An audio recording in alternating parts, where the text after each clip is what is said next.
154. The exercise of discretion. A few years ago, before I spoke briefly to the assembled House of a state legislature, the elderly Speaker of the House expressed to me his dismay at the legislative process. First, he said, the more frequently a state legislature met, the greater the controls and the fewer the freedoms of the people. Most state legislatures once met briefly every second year.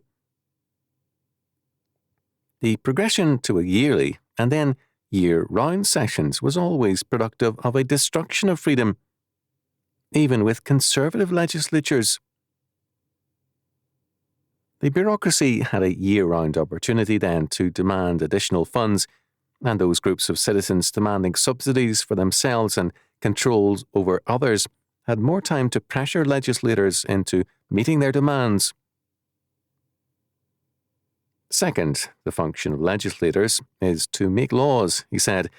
Any man who gains such office is quickly prone to believe that the solution to man's problems lies in the laws he proposes.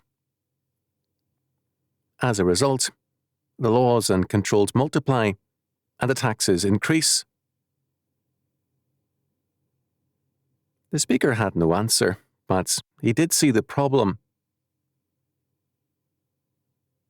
A fact concerning biblical law, which is seldom realized, is that God made no provision for a law-making body because he did not intend that there be one. We cannot understand the biblical order if we fail to grasp the fact that God alone is a lawmaker. Men cannot make laws without sinning, nor can judges add or subtract from the law. The system of civil government in Scripture calls for rule by elders, in church, state, and family, in terms of the law of God. At the accession of the king, the elders met to make a covenant with the king, before the Lord, 1 Chronicles chapter 5, verse 3.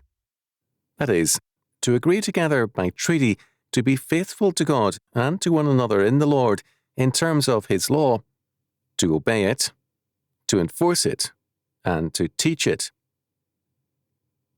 The function of all rulers and elders in particular was to administer God's law, not to make law. The elders of the city, the elders of the priests, of a tribe of the people, etc., all had basic governmental functions in terms of God's law. These functions were in essence two. First, to teach and administer the law of God, and second, to apply God's law to all who transgressed. Faithfulness was mandatory in both, so that the elder could not apply legitimately his justice and forgiveness to a situation, but only the justice and forgiveness of God the Lord. In Deuteronomy chapter 29, verses 9 to 20, God declares through Moses that to enter or pass into covenant with God means to keep the words of the covenant and to do them, that you may prosper in all that you do. Verses 9 and 12. If man walks in the imagination or stubbornness of his heart, he walks then into evil and idolatry. Verses 17 and 19. The word translated in verse 17 as idols is dungy gods. The word can also be rendered as dung pellets or pieces of dung, gelulim.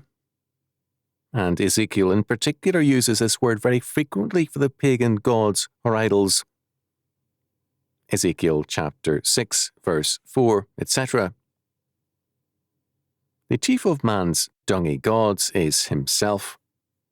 Man not only idolizes his own thinking, but asks God and man to bow down before it. Even in dealing with God's law, he interprets it in such a way as to replace it. He does this in the name of discretion. It is important to examine more closely the meaning of discretion. 5 meanings for the word discretion are common to legal practice. These are as variously defined by the courts. 1. The exclusive right to decide as the court pleases, power of free decision, undirected choice not revisable or reviewable by the appellate tribunal. Examples. Discretion. When applied to public officials, is the power conferred on them by law to act officially under circumstances according to dictates of their own judgment and conscience, uncontrolled by judgment and conscience of others. Schneider v. Hawkins, 179 MD 21, 16, A2D 861, 1940. 2.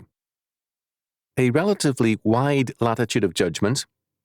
The latitude of judgments when there is an absence of a fixed or hard and fast rule. Examples.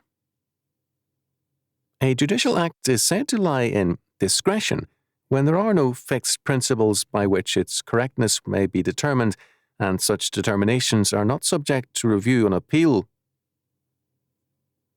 Palliser v. Home Telephone Company, 170, ALA 341, 54, SO 499, 1911.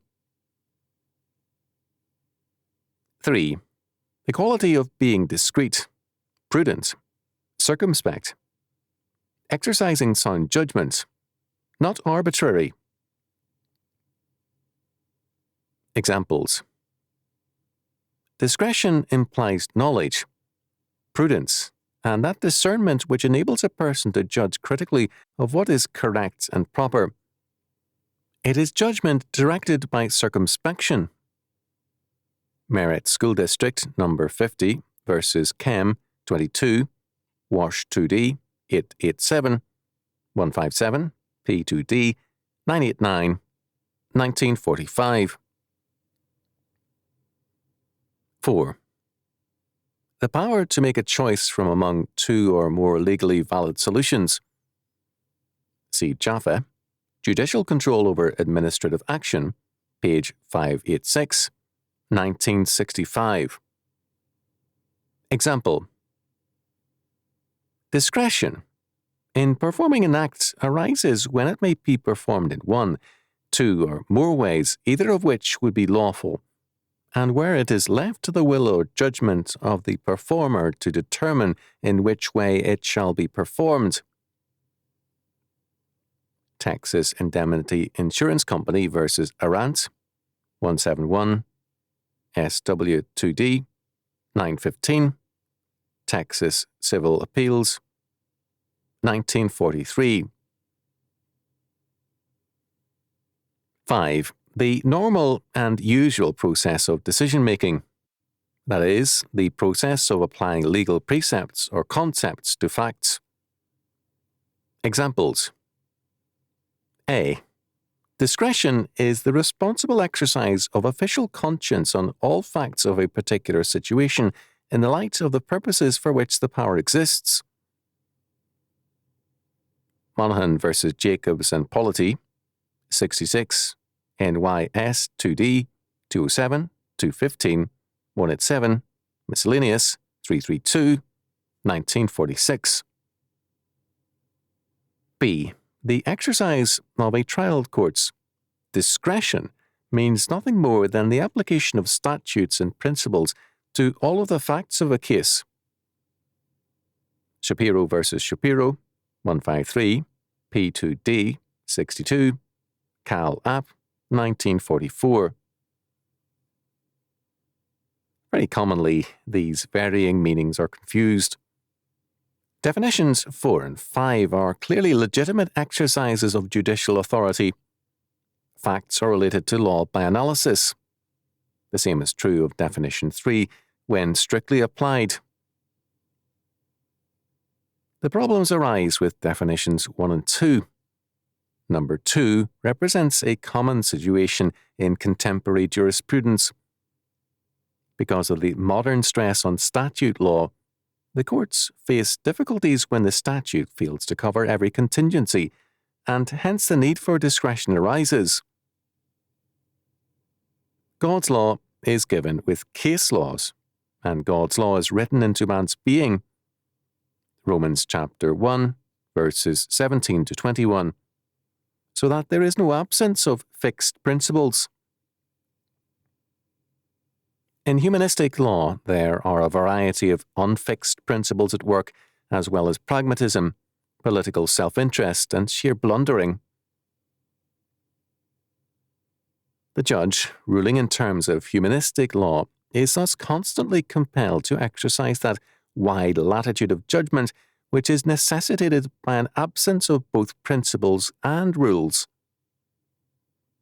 It should not surprise us in such a context that there should be a widespread complaint about judicial arbitrariness. Humanistic law requires arbitrariness and arbitrary discretion because it lacks a fixed and transcendental doctrine of law. The consequence is a proneness to exercise discretion in terms of definition 1, the right to decide as the court pleases, and, according to dictates of their own judgment and conscience, uncontrolled by judgment and conscience of others.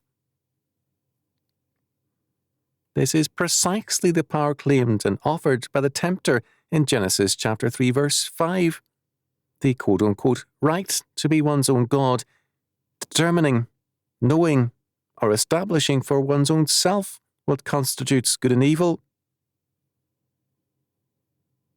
God's law and redemption are directed precisely against this claimed power. For churchmen to reintroduce it into the context of Christian thought, biblical commentary, and pastoral counseling and preaching is to deny the covenant of God. The covenant of our Lord reestablishes us by sovereign grace into a position of obedience, not free decision. It replaces ourselves and our dungy God with the clear and unchanging Word of God. It frees us from the burden of our sin, playing God, and it surrenders judgment to God the Lord.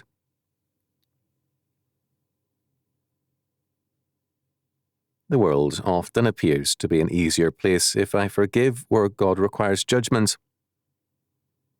Adultery and murder call for death, as does homosexuality. Quote, extenuating circumstances, end quote, are always easy to find. The world becomes less frightening for me if God is made less harsh, or so it seems. If I undercut God's judgment, I also undercut His grace. If I tamper with the law, it is because I have no law. And if I have no law, I am faced, not with freedom, but with death. Adam and Eve wanted all of Eden, plus their liberty of discretion, the right to independent verification and judgment. They found instead exile in a fallen world. As long as man claims the right of discretionary judgments, he remains a citizen of the fallen world